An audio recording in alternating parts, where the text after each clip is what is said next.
The last year, Honourable Member has taught me that we cannot continue to be reactionary. Every time there is a tragedy, people react and sometimes want to ignore the root cause of the problem. As an administration, we have recognized that oftentimes when students are acting out, there's usually an underlying reason for their behavior. Whether it is economic reasons in terms of things transition in the household, whether there are social issues in the environment from which they come, whether there are behavioral and learning challenges that students may have. All of the studies that we have done point to a number of factors that contribute to this whole issue of deviant behavior.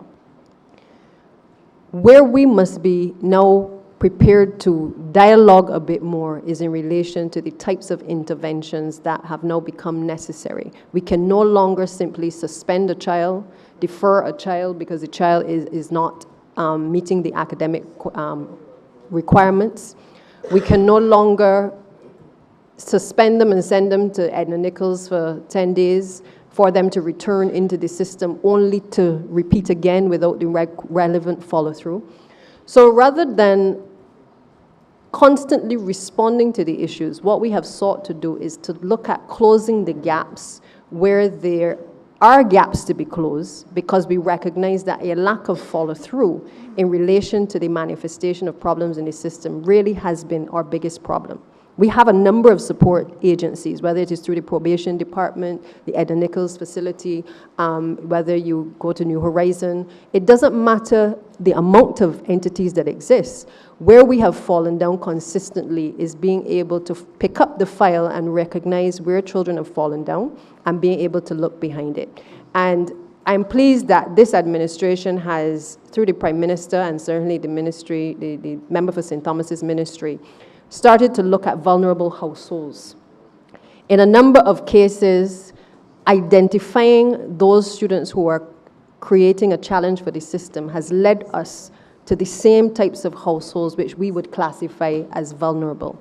And in those households, we've recognized that we're going to have to assist not just in the issue that has manifested itself, but we're going to have to look beyond the issues and delve into what is happening with the parents, what is happening with the other siblings, because you may see a problem arising in one school with one child, but when you dig deeper, when you do the investigation, you recognize that the child has siblings, and at other schools, those students are also creating challenges in the system.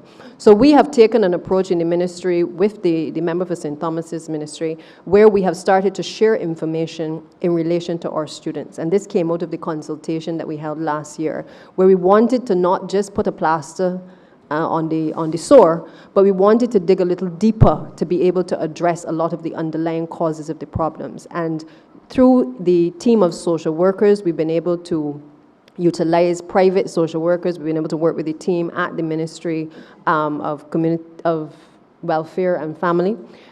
We have been able to identify a number of those children and be able to make recommendations into the type of provisions that may need to be made for them and in relation to their households. So you will not see specifics in terms of the narrative through the numbers, but I give you the assurance, Honourable Member, that we have dug a bit deeper in terms of what are the root causes of deviance to be able to try to address the problems. There are a number of students we have even referred into, whether it was skills training through our ministry, as well as into the Barbados Youth Advanced Corps. We have tried to work with the Ministry of Youth as well to identify programs of interest for these students, because our reality has been that many of the students have been tuned out of the educational system as well, because it has not been there to engage them. And that is why we are trying to expand the curriculum now to be able to capture the attention of these kids. Because if it is hard at home, we have a responsibility to make sure that it is not hard at school.